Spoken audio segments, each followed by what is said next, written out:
Okay. All right, so It's the Hotel Guys podcast. remember this? Rich. Join the Hotel Guys. Oh my gosh, that's a throwback memory if there ever was one. Incredible places. You can reach the Hotel Guys at their website, hotelguys.com.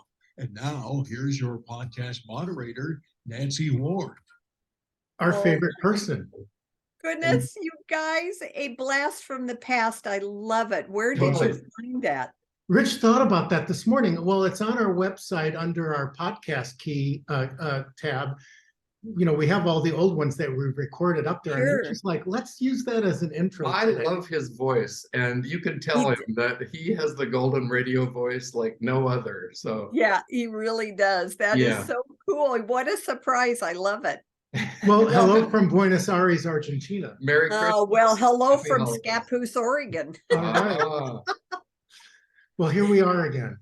Yes, no kidding. There you are. And you are in really the place of the moment right now, Buenos Aires and all of Argentina.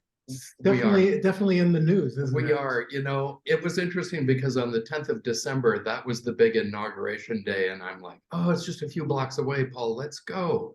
And we had been warned kind of by our Canadian friends who've lived here like several winters, like there are protests, even if the wind gets really too strong, they will always throw a protest. So we're like, maybe it's not so wise for us to take off. And I just hooked up the TV and just observed from afar, which was really fun to see. And the crowd was, you know, eager to see their new president arrive, and a lot of pomp and circumstance, but nothing quite like what we see in our country.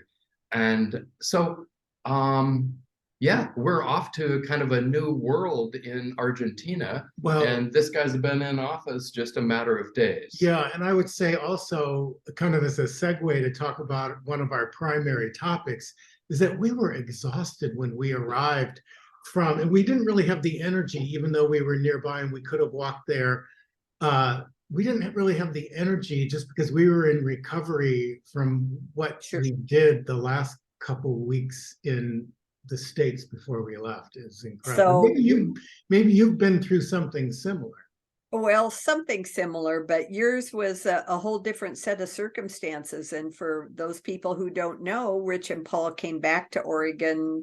They were here for a very short amount of time, had a lot of things to do.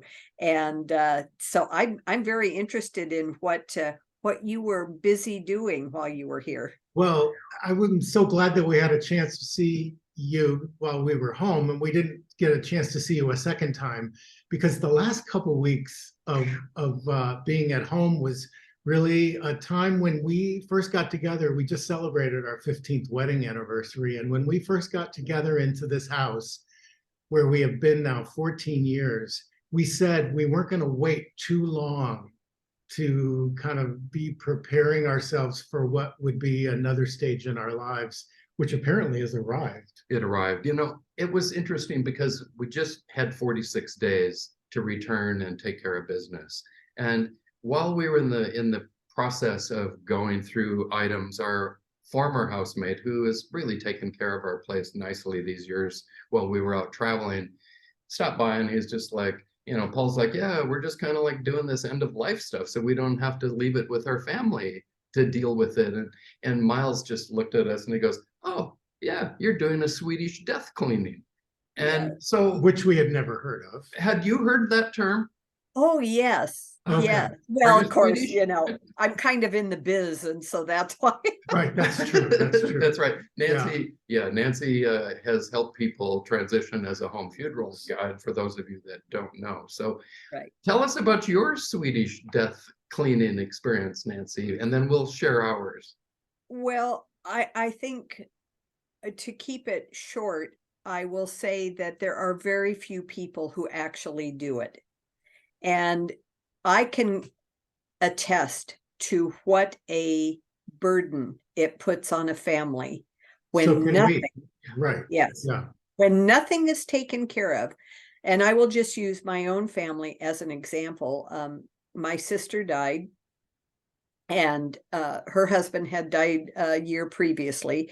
She dies. There is no one in the town where she lives. Her daughter is living in Los Angeles, and she is the executor of the estate. And this is a house, a large house that they had lived in for almost 40 years, and not one single item had ever been taken care of. And so here I'm living 4 hours away.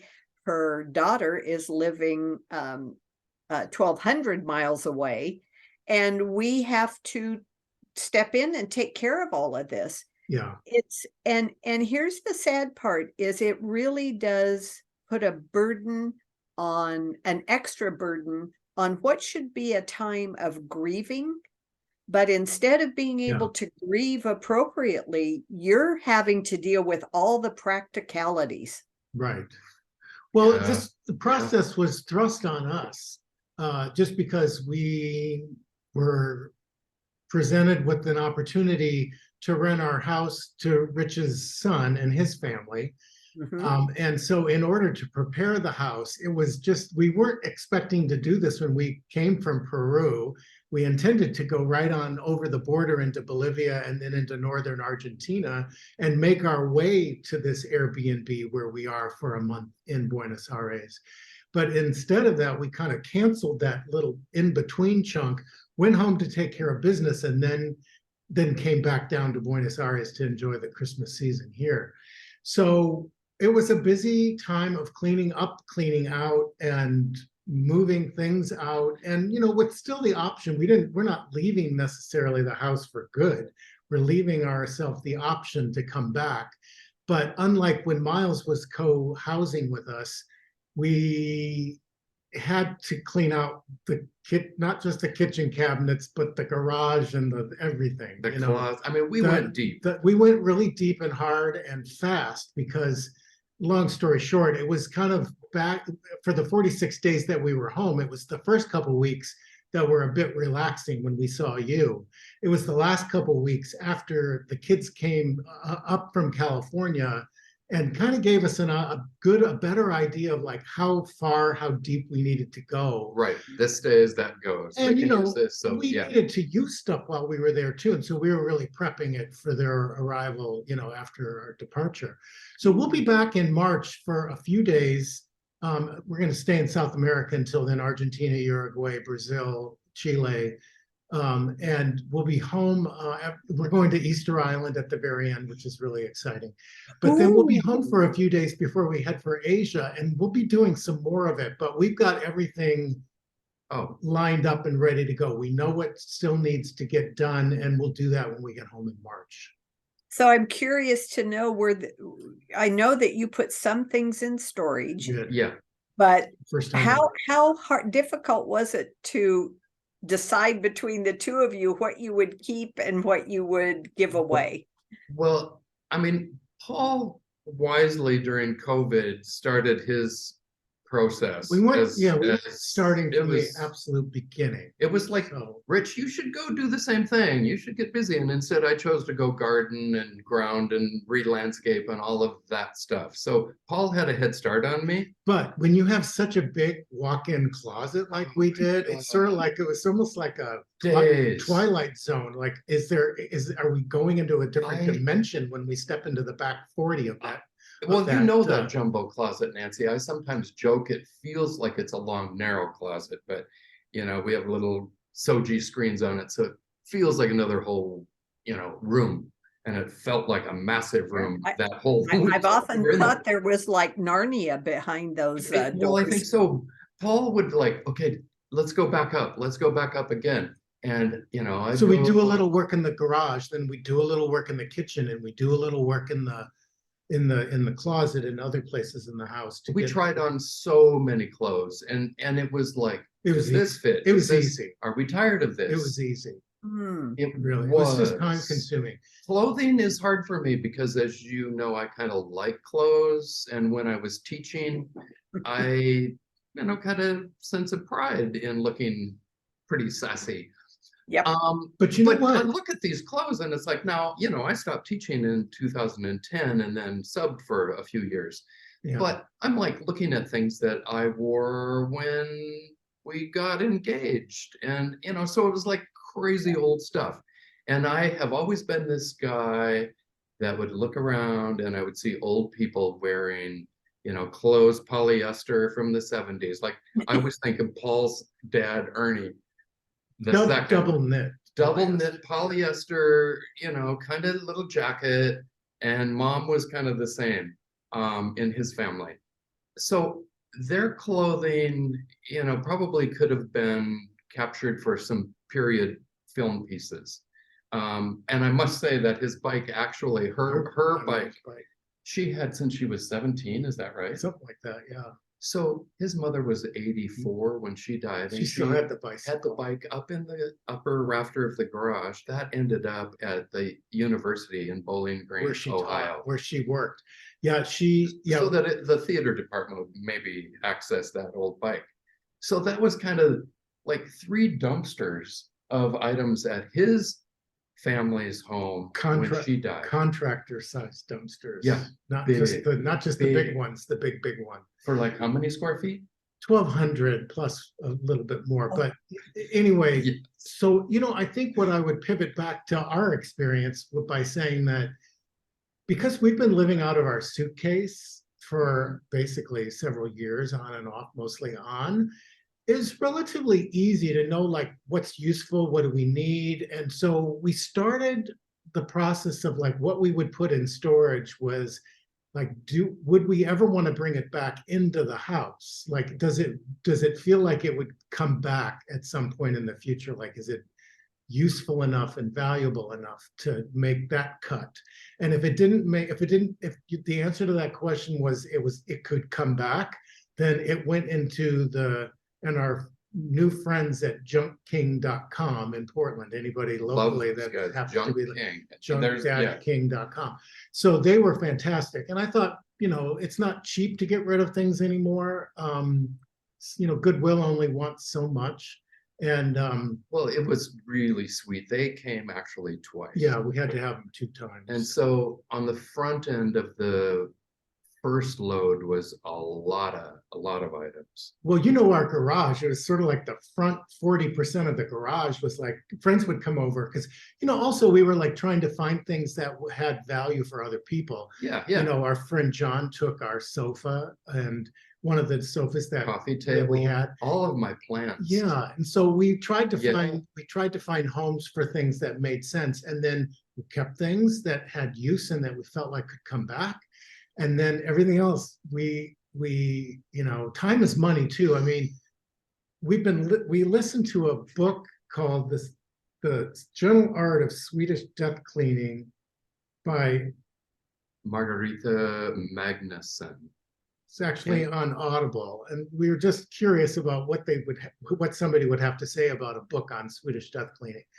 And you could take a longer form process and take time to find home for certain things. And we've done that. We gave a table here and a sofa there, but a lot of stuff just ended up having like a value of nothing. Our family, they had said yes to many things, but a lot of things that didn't have any value to anybody but us. And when it loses value for us, the value of it falls to zero. So now you pay to get rid of it. Yeah. And the American affliction. I think going through Paul's family's death cleaning first helped teach us about because 6 years ago, it was like 7. All the siblings had their opportunity to take things from mom and dad's house. Then the grandkids had opportunities to take their layer of things. We arrive and it's still like there's so much in that house. Now, with that said, there's just only a couple items that we really wanted to remember. And everyone in the family laughed at me because Neva, God rest her soul, the collector, this is wrapping paper that she kept in the bottom drawer in the basement. And I packed it along with me, not even knowing that we were even going to be talking about this topic, but Neva saved everything. And so, who buys vintage Christmas wrap for 25 cents? So definitely maybe from the 60s, but maybe from the 70s. On Christmas Eve, I will set the table and this will be our tabletop reminder of mom and her frugality with everything that she saved. All of the gift wrapping paper, I swear to God, that she'd received in the last 20 years was neatly refolded so that she could reuse it. Now, I mean, our elders did this, right? Yeah. And I don't know quite why, but I was just so attached to a few of those old wrapping papers, holiday papers, that Paul was just shaking his head. It's like, why are you wanting these things? So when we got to my mother, who died like just a few months after Paul's mom died, my two sisters and I were going through mom's things, and we set up a card table in her little apartment, 1-bedroom apartment, and she'd downsized a lot prior. But to the chagrin of all of us, we were like, okay, your turn. And we just rotated. Who gets first take? Mm. And after On the good stuff. of Yeah. just the few items that really each of us wanted, we kind of realized that mom really gave a lot of her things away to people who probably needed them more than us. And we were grateful for that. But I'll never forget, the next day we went back to her apartment and her closet had been completely emptied out. And my mom was a clothes horse. She worked in a clothing shop. She, was a redhead. She wore false eyelashes until her very final breath, I think. I mean, she was a class act. All of her clothing was gone. So my oldest sister goes down the hall to her brother, Uncle Don, and with a little bit of nudging found out that he had removed all of those clothes, drove them to another community about an hour away to a resale shop, and just unloaded all of her clothes without anyone knowing. And now, you know how people are so fragile during a death. It's like, that's not the way to do a death cleaning, is to like dump your mother's favorite sparkly clothes without telling the sisters. Like, I really didn't care, but it was kind of money grabbing energetics, it felt like.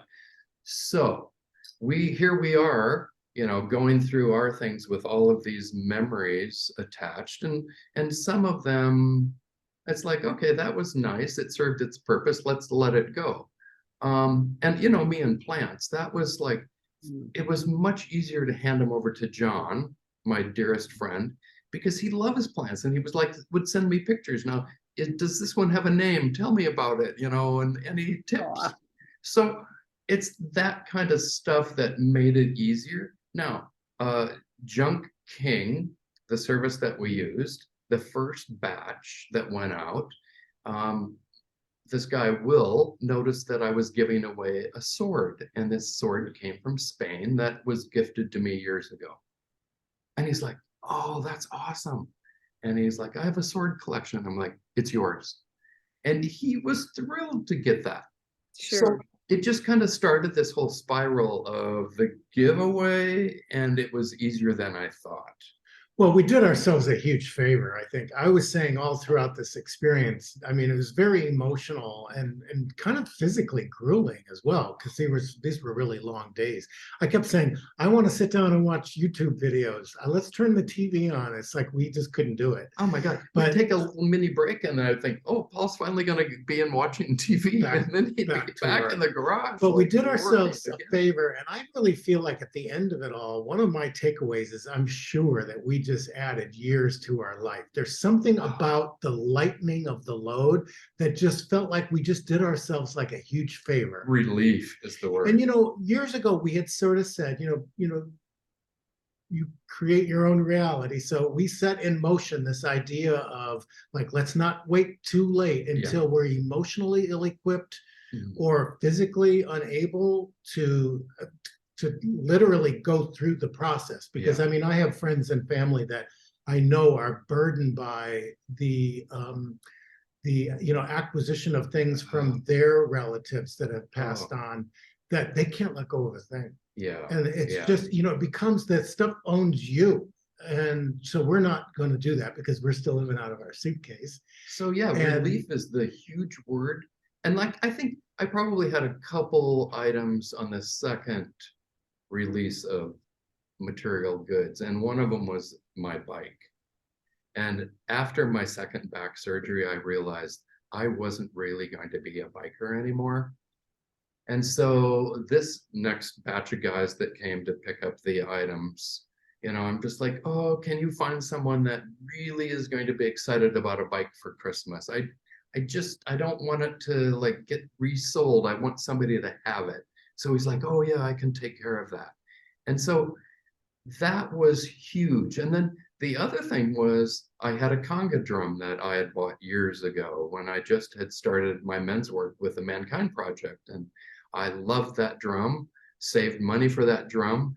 And this big guy, picks up that drum and just starts playing it. And he's like, oh yeah, I just love this drum. And he's like, I've got a couple. This would be really cool at a campfire. And I'm like, it's yours. So those two items, the bike and my drum, well, and my plants. Relief.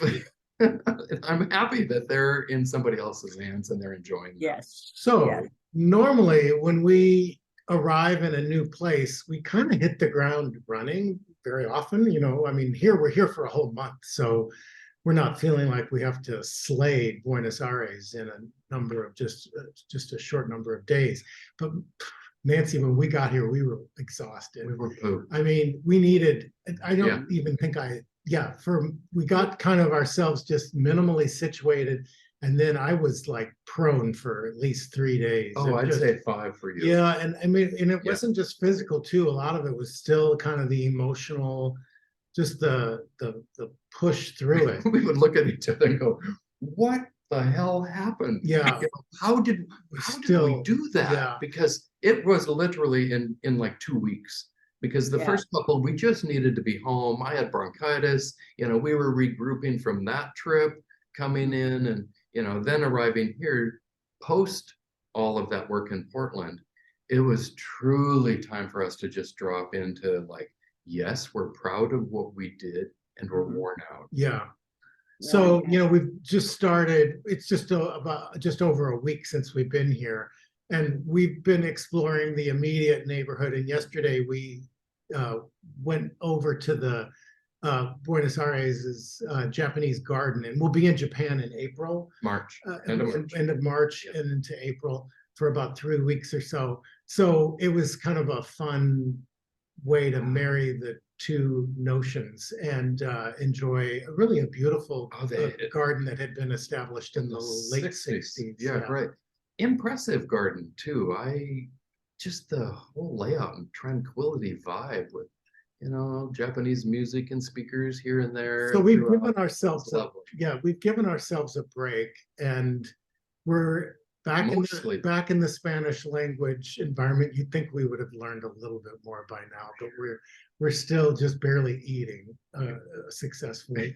And well, we're doing a lot of shopping. Just around the corner is a large market, so we're in a perfect neighborhood to kind of get our needs met. And I think we've only had 2 meals out in like 9 days or something. But that's what's nice about an Airbnb. We've been cooking a little bit and really not eating maybe as much either. But the one thing I would just sort of throw in, and I don't know if we're done with the whole death thing or not. I don't know, we'll find out. I have more stories. Is that, we are so used to, certainly in the US and when we were in Europe this summer, it's like a cashless society. Like everything is credit cards, debit cards, Venmo this and PayPal that. And here in Argentina right now, because of the economic situation, it's a very cost affordable environment for us. We had our main meal yesterday was $20. But everything is cash. So I just reached around. So Paul has bundled pesos, Argentinian pesos. And so we go out with these bundles of 10 1,000s. And each of these 1,000s is $1. So this is $10, $10 US dollars, $20 US dollars. So we go to the grocery store and the bill will be like, 36,754. And initially I was like 1,000, 2,000, 3,000. And I realized that I needed to bundle these in ways that were a little bit easier. It's a bit embarrassing because what was embarrassing is that usually it's like, I don't worry about running out of money, PTL, but They I had, had to put back the ice cream, and it gonna was say- one of those like, okay, we have a return on aisle 4, So and you know how much he likes his ice cream. I'm surprised he gave it up. It's like I didn't have There's enough. other I didn't have enough stuff cash. on the list that he could have It's did. like there's a lot of money in the bank account, I swear, but it's not enough in my pocket. So we had to put back the ice cream Yeah. one time this week just because we didn't have enough money. But So they're estimating. So let me jump in for those of us who are not familiar with having to carry cash with us. Oh. Or do they just simply refuse to take credit cards? no, but the thing is, there's there's a black market, they call it a blue dollar rate, but there's a separate, better exchange rate if you provide US dollars for exchange at like a Western Union or at a specialized currency exchange location, and then you get a better exchange rate. So like the official exchange rate with the bank, and there's several different levels of exchange rates. It's a little confusing, but basically, instead of getting like 500 pesos to a dollar, you can get like almost 1,000 or 800 or 900 for a dollar. And so cash is king, and you can convert US cash to pesos at a better rate. So the locals are often using cards, but there are a lot of people that are using cash as well. And so as foreigners, it would be silly for us to use our credit card will cool off this month, which is always a good thing. Which is But- nice. Well, the locals have learned not to trust the banks in a conversation we had Right. with a young So man. a lot of them keep their money apparently in US dollars and convert what they need for those people. I mean, unfortunately, a good 40% per the conventional sort of stated news says that 40% of the country lives in poverty. Of course, we're in a nice section of Buenos Aires, and you don't feel that here, but it is a country that's struggling, and With expected inflation rising from From- 140% 140% to inflation 220% in 2024. annually. So annual rate. that's what, Yeah, Oh my it'll be goodness, interesting to yeah, I know, watch. right? It's hard Yeah. to wrap your head around that. Yeah, so yes. So now, did you know that before you Yeah. went there? So you Yes. brought a big pile of cash. Well, we Well- had some $100 American bills. It's funny, we had prepaid all of, so obviously we will be leaving for Uruguay on January 7th. I think so. And to leave for Uruguay is to take an Uber down to the pier, like 25 minutes by car or Yeah. less, and take a 30-minute ferry over to the other side, where at that point we'll be back on cashless effectively. Yeah. So we didn't really need a whole lot of cash. I mean, we haven't really, and it's very affordable for us right now. Like I Yeah. said, Lunch yesterday, I mean, it was like 2 entrees, coffee, a bottle of water, and it was like $20 with a generous tip. with a great tip. And that wasn't a massive amount of food, but for us, we don't eat. That was our main meal for the day. Our other dinner was kind of a marginal Italian restaurant up the street. Sorry, but And that was Italy even- is a that- much better place to eat Italian That food. was so far. Maybe we'll find a better And that place. was only $11. Yeah, and that was even cheaper. Yeah. So we're not spending scads of cash because, we're not going into a hotel front desk and putting out the tens of thousands. So we had already arranged for our Airbnb, was prepaid. So we're not really going through much cash. So, but yes, I mean, we came with more cash than, well, we usually Well- travel with a bit of cash, but not tons. I mean, I kind of feel weird. Like I thought I had a good wad of money, and I ran over to a smaller neighbor store, which I really like about this whole culture here. Is like there's like these little mini grocery stores Everywhere. and so there's produce. There you Like go. you don't have to go into the big stores. Right. And every street has probably 2, 3 kind of businesses on each side. So I love that sense of kind of small shopping. But I ran out to get some coffee this morning and a couple other things, and Paul's like, okay, let me give you some more. So he like loads my pocket full of these, Just wrapped because I don't want bills. him to have to put back the ice cream a second time, that would be tragedy. Well, That would be a tragedy. coffee would be the last one. So, but we're not really sensing the inflation rate. No. And in our month here, we may very well not, based on what I've felt so far. We'll see, like the blue dollar rate. It doesn't, there's no, I have an app on my phone that shows me what the rate is. So today there's no active trading on Sunday, but like it changes. I think a So peso. it's 970 right now. So you get 970 pesos to a US dollar. Yeah. And like a year ago, it was like 320. I mean, something like that is really changed a Yeah, lot. I mean, it's interesting because, now that we've explored a lot of streets in the last few days, there is a ton of apartments. There are properties everywhere for sale. And you could slide into a sweet little apartment for maybe under 50,000 American dollars. I thought there were more. Everything is priced. No. That market is all priced in US dollars. US dollars.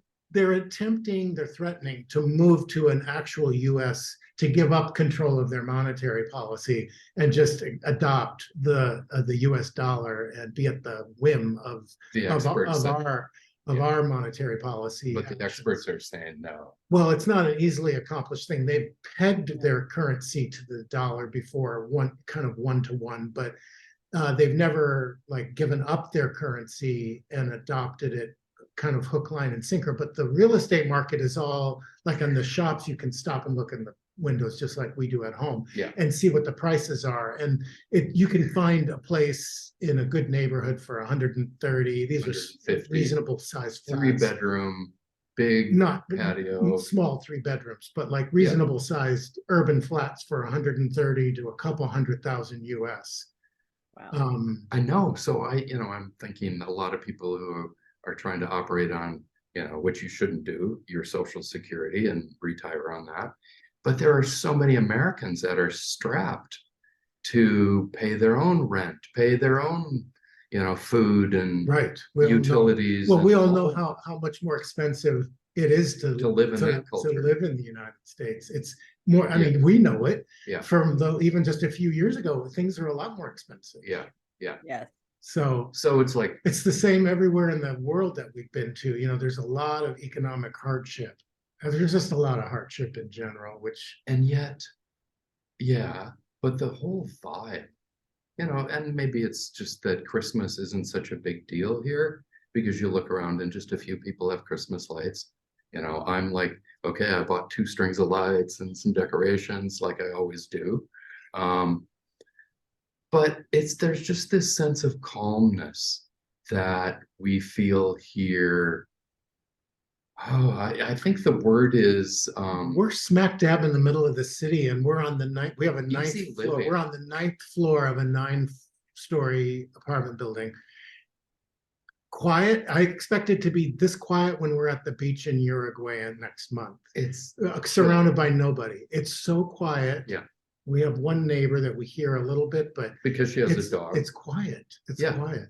So Buenos Aires, there's apparently, according to, again, Chris and Frank, our Canadian friends, like there are so many places to go see and do. And so on the list next, now that we've had this big rain and thunder and lightning event that started in the middle of the night and will continue for a few more hours in the next couple days, they recommend going to the Rose Garden.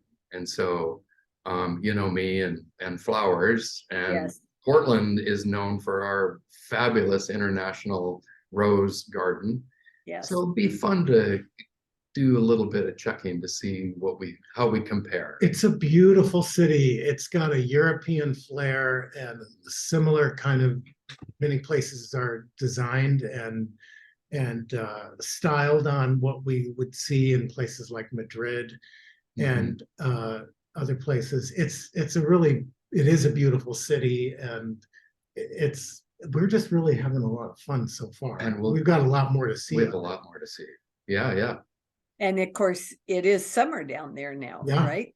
Oh my gosh, the humidity has Ah. really been kind of kicking us in the pants, to be honest. Yeah. Thank goodness we have AC in this living room and another unit in the back bedroom. So, And we don't yeah, need it all I the mean, time though. the highest that Yeah. we've had, I think, was 88. But today, now that this kind of chilly rain system has kind of blown through, maybe we're up to 70 at most.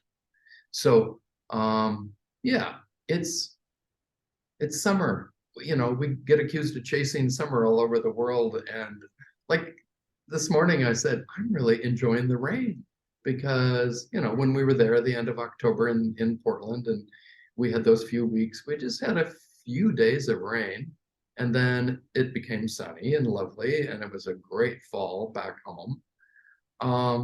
So today's clouds and rain is always welcome, you know, in my mind as a Oregonian and a guy who kind of needs all those cool seasons and yet summer as well.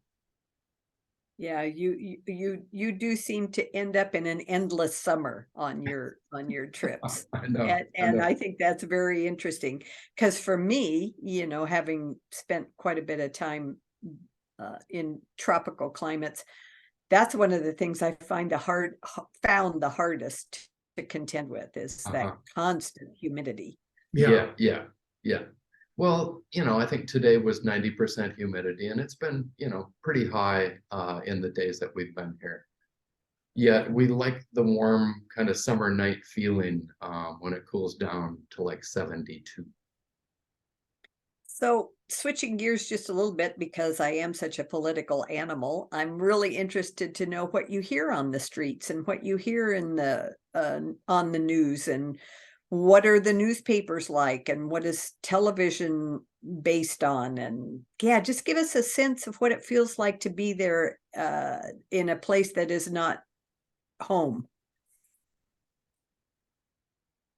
What do you got, Paul? Well, you know, we've talked to a few local people, English conversations, and they're not supporters of President Milei.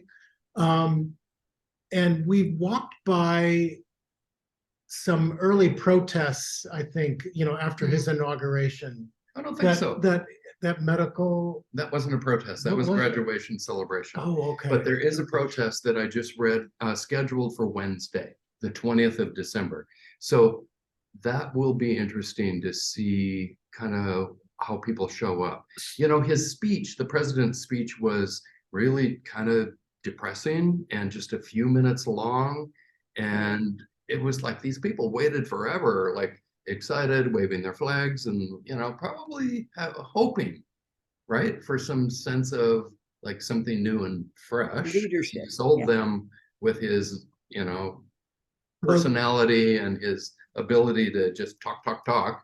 Well, the majority of people voted for a direction that reduces the size of government, which, you know, is a popular refrain in our own country among one of the political parties. And, you know, that is one thing to talk about doing that, and it's another thing to really pull it off. And he doesn't really have locally the votes in the Congress equivalency to reduce and shrink and collapse the number of, you know, he wants to cut the arts. There's a social service net, which, you know, there often is. That is one of the first things to be looked at as a way to cut spending.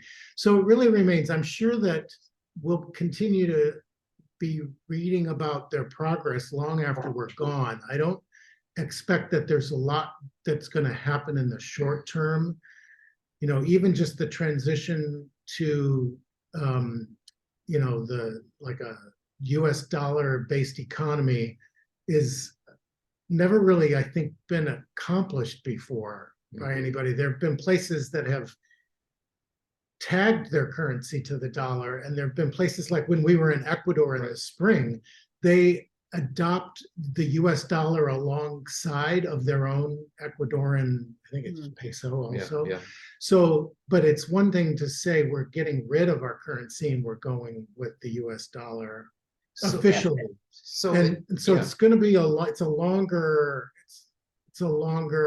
Argentina over the modern period has had a lot of economic hardship, Yeah. and they've defaulted on their international loans, and they always managed to pull it together. But there's a certain segment of the society that manages to do okay. It's the Always. 40% right now that are in official poverty, and it's maybe a number that's actually higher. That's hard for us to get a handle on yet. But the few people that we've talked to about it, and of course we have to read English language media for the most part and listen to it. It's so early in that it's a little bit of a wait and see right now. Yeah, and the article that I read this morning from the local paper kind of addressed him as kind of like the madman, loco, and he That was has media outside of Argentina. no, it was here. I think it was Buenos Aires News or something like this. So, he has had like all these kind of sporadic press conferences. He's like, kind of created a lot of spin and said really nothing, and is being quieter than normal. So, Right, he's been in office 1 week.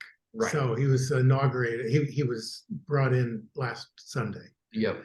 So yeah, it's early, obviously, a week of kind of transition. But right? on the streets, unlike in some places where, I remember even in Europe in the 80s, you're in Italy and the communists are marching down the streets. We're not seeing those kinds of outward. We haven't seen that kind of outward. And of course, what the State Department always tells travelers is walk the other way if you see that stuff, just because you don't know what you don't know. And we wouldn't be afraid of it, but we haven't seen it. We haven't encountered any mass demonstrations yet. And I mean, the majority of people did vote for him. So yeah, was it 56%? So I think that they just are kind of at wit's end. They need a change. I mean, who can tolerate if you're living on a fixed income, or if you're relying on the local currency for your own livelihood. Yeah. We don't sense it when we go to the grocery store. Things are really inexpensive in the stores because, maybe some things are more, but so far, what we can buy for $60 at the store here would cost us $175 at New Seasons, easy, or more. Maybe not the same exact products, but so it's a little bit. But that's kind of that was one of the reasons that we like to come and do things like this and take a whole month and just drop in. We're never going to get the full skinny on anything, but we will, maybe the next time we talk, we'll have a different takeaway on what our remaining 3 weeks or so here will be. Do you have a sense that there is a large expat community? No, not any. I'm not Like feeling in that the when building I'm on you're- the streets. Pardon me? At the Japanese garden yesterday, there was I heard an American accent. There's not much English spoken or understood, just a little, less than many places that we've been lately, actually. With our Airbnb host, I mean, thank you, Google Translate still. It's so easy to get by. And it does press us to try to learn more Spanish. And Paul and I have always just enjoyed kind of learning about places that we don't know about. And that's kind of the joy of just being curious and talking to local people. So, like you said, Paul, I think, in a few weeks, after more conversations with people, see what this protest, what that looks like on the 20th of December in 3 days, I guess. It's interesting to not know everything. Like maybe we have way too much information back home. Here, it's kind of like people are busy doing their own thing, just like they go on with their life, just like whether you approve of what's happening in our country or not, we go through it and we just take care of our daily needs, right? So, well said. Good observation. And you know, it's all right if it all doesn't, and, you know, we like that it's not all neatly tied up. Like this is a bizarre kind of way to describe what I'm thinking of. But Rich came home with a pound of coffee and was like, wow, this pound of coffee was so inexpensive. He opened it up and realized that it was yerba mate and not coffee. So, you know, I swear. And I was like, oh, it's 50% off. The bag is like, 500 kilos 500 or milligrams. Yeah. Yeah. And so I'm like, this morning, Paul's still sleeping and my coffee had run out. I opened the new one. It's like, wow, Whoops, that looks we're weird. gonna- Something's bad about this coffee. And he looked a little closer, and at the bottom it said yerba mate. So not that we don't like yerba mate, but Yeah. we go out and get some more coffee this morning. Yeah, So, yeah. Yeah, it just wasn't what you were expecting. No. And see, that's the fun part, truly, Yes. about how we roll when we're out, because I really think, we have elder brains that, we could kind of get locked in and just like, oh, yeah, it's the same old brand of coffee. It's the same old, whatever. Yeah. And the lifestyle that we have chosen by surrendering our home and living, like, I think, doing the death cleaning. yes, but it's kind of like, all right, this is a whole new reality, and let's just go find out what we don't can- know. Yeah, Well, let's learn something new. and we still, Yeah. we always kind of like play this game, make up 5 stories, right? Because you think but there's probably many other stories, and ultimately we may still not have the answer. But it's fun to play that game. No, it's totally fun. So stay tuned, because from here then, like I said, we are going to go to a very sleepy little beach, which it's not going to be super hot weather there in the peak of their summer, and just near Punta del Este, Uruguay, due east of Montevideo, their capital, small country. And we'll be there for a whole month in another Airbnb stay. Ooh. And then we decided that from there we're going to fly into southern Brazil, and we're going to do a little zigzag travel through Brazil, including a weekend in Sao Paulo to visit some of their museums and see their city core. And we'll be in our first stop in Brazil for Carnival, the middle of February. Yep, February. And then we're going to go to a little colonial village called, just was on the tip of my tongue, in a more northern reach of Brazil, and then to the Iguazu, Colombo, Brazil, in the state of Bahia. And this, Brazil is about as foreign a place, I think, for a lot of Americans particularly. So we're looking forward to the stranger in a strange land. Yeah, and it's a huge country. And it's a big country. Yeah. Then we'll go to Iguazu Falls, and Iguazu Falls sits right on the border of Brazil and Paraguay and Argentina. So we'll arrive from Brazil, but we'll go over the border and then get into the Argentina airline system and spend another 10 days or so in Argentina, and do the wine country at the very end, Mendoza area. So this whole wine adventure was planned like before COVID. We thought we'd come down to South America largely because there is a family name, Sposato, that has a winery, and that is Paul's name, and not related. Yeah, and he doesn't own it. But these people are from Connecticut, New Jersey, or Delaware. Delaware. Yeah. Okay. And so we've always tried, like when we learned, I don't know how we even figured out that they had a winery. We found them online somewhere. So I'm like sending Karen Sposato back east, can we get some wine shipped to Ohio for the family reunion in 2019? That Couldn't do it. Never happened. So we'll be at the Sposato winery at the very end of our time in Argentina for a second time. And then from there, we'll take the short flight over to Santiago, Chile. And we're going to spend about 5 days or so on Easter Island. And of course, that's like a 6-hour or 5 or 6 hour flight from Santiago to the middle of the ocean. to go do that Oh my experience. gosh, it's that long. Yeah, it's Oh. really out there, and you leave from Santiago to go do that. So we'll go do that, and then we'll come back to Santiago. And a friend that we made in Peru, coincidentally Machu Picchu. now lives in Santiago, and so we'll see him for a few days, and we'll explore Santiago at the very end, Yeah. and then we'll fly back to the house and do the last current batch of death cleaning, move a few more things into our large storage unit. Which we realized that we rented this 10 by 20, 20 we didn't need- unit we in didn't our really neighborhood, need which that is much. very convenient because it'll be easy to walk over there and then kind of purge more if we need to, or, you know, dig out things. Because, I mean, we packed like 2 suitcases that we put into storage so that we would have like the next journey.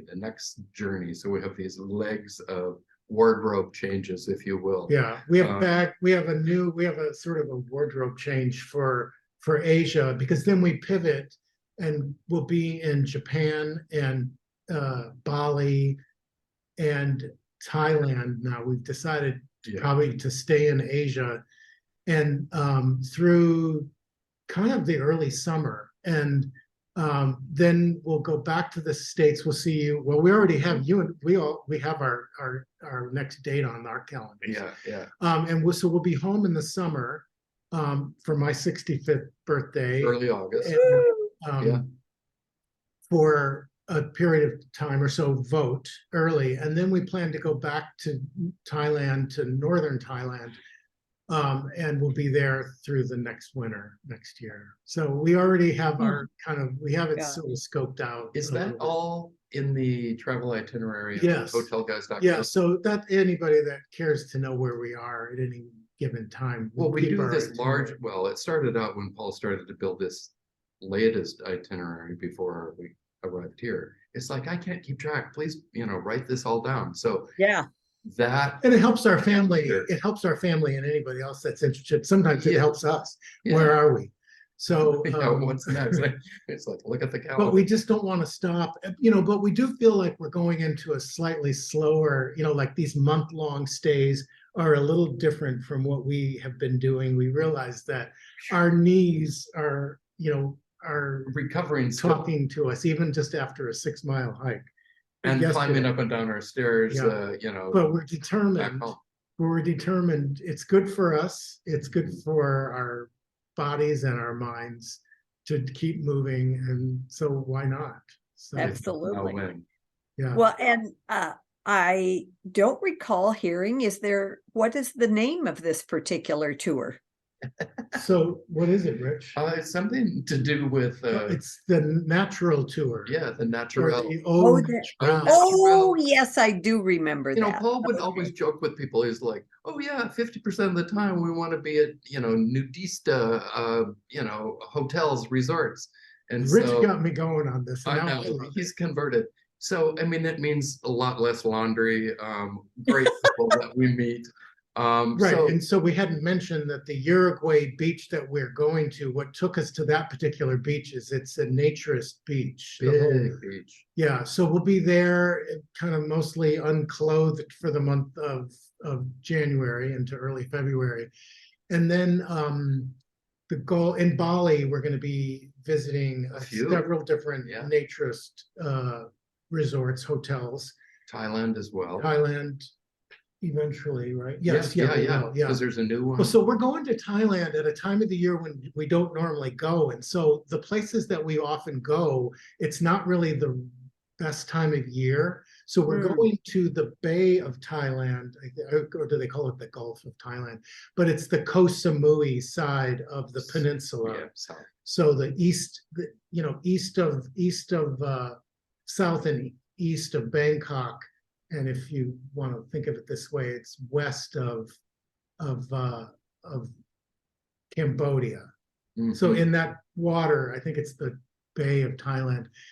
That's a good place to go in the rainy season of Thailand, which is the summer. So we're gonna, and we've never done that before. We've certainly had lots of friends and family that have been to Koh Samui, and there's a little island just north of there that we'd heard about called Koh Phi Phi? Koh Phangan. Oh, And so we'll be there for some of the time after Indonesia. So, so and yeah, we'll be at naturist places there. maybe we will have So tour the, clothes. so and the everything. name of the tour is Au Natural, or the Natural Tour, Yeah. with a goal, an easy goal of trying to do 1 month every quarter, kind of in a naturist sort of environment, or near naturist, or close to a naturist beach, or a nude hotel or something like that. So we packed a lot of sunblock, just for those of you that are Good, curious. good. Yes. Yeah, Yeah, take good care of your I know. skin. That's We're for sure. trying. Paul's yeah. looking at himself lately. He's like, whoa, I'm staying out of the sun. Asian. I'm And then- staying out of the sun more and more. Yeah, yeah. I mean, you know when to get out into it, and Yeah. then like, during those peak hours, you Yeah. retreat and go read and take a nap.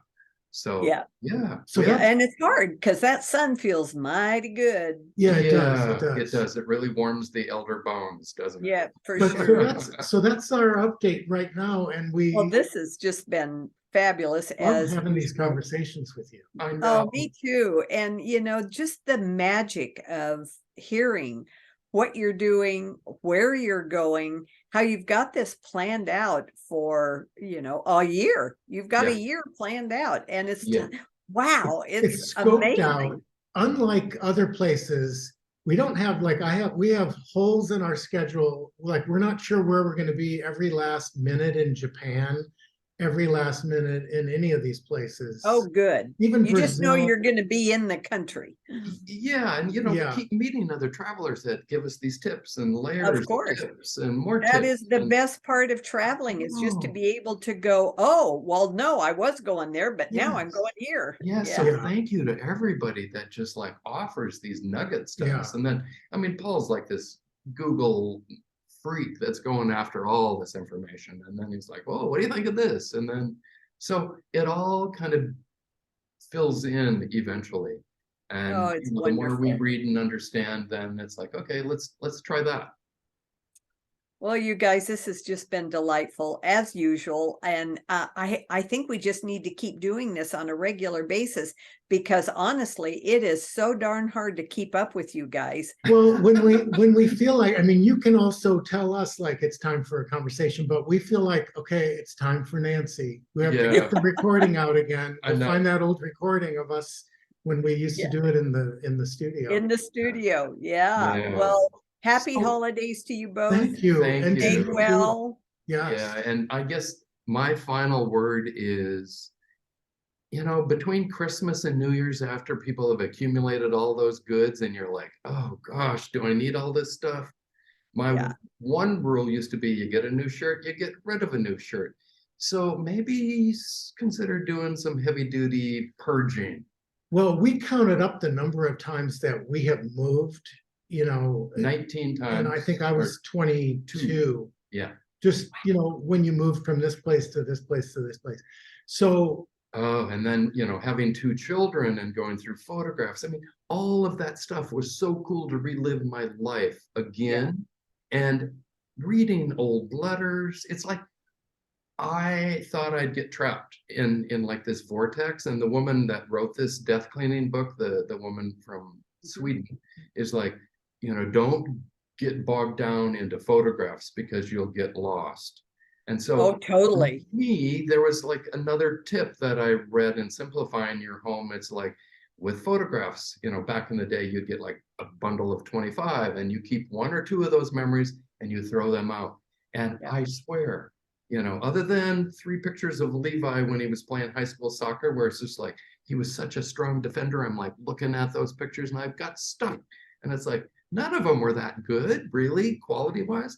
But I'm it's like, the memories. screw it. Yeah. So I have 2 bins that are called my death bins, so that when the guys and other loved ones, need to kind of bring me forward, it's Right. a hell of a lot easier to Well, go to those 2 boxes. Yes, it's than going to be 2 endless boxes instead of 2 contractor size Don't- Yes. boosters. So- Yes. So, Yeah. but we're not done yet. And, I think the goal is to keep it fresh and Yeah, keep it, simple. yeah. Yeah, simplify. Yeah, it's like experiences versus gifts. Totally. That's the big Totally. I one, mean, though. I just know that I have taken so many pictures of sunrises and sunsets because of where I live. Yeah. And it's like, I no longer need to do that. I just Yeah. need to keep them all right up Right, here. exactly. Well, Yeah. fortunately, I know we have to say goodbye to you. But fortunately, things are digitized now. It's not like we're getting like bundles of printed Oh, photographs yeah. in the day, But right? even so, I'm clogging up my phone. I'm Oh, like, we're both on extra storage annually. We just had Yeah. our Google One renewal yesterday, actually, for just because we have so many, we have like 160,000 images from our travels just in the last, Yeah. I don't know, 7 or 8 years. years, 9 years. thank goodness for the cloud. Yes, I know. exactly. I love the clouds Thank you. today Yeah. downstairs. All Well, right, you guys. Nancy- Well, you've got my head in the clouds for today. This is a wonderful way to end the day. Have a wonderful holiday. I will. You too. Love you both. Okay, love Love you you. too. Bye-bye. Bye-bye. Bye. Got to put my glasses on to see how to stop this. Love you.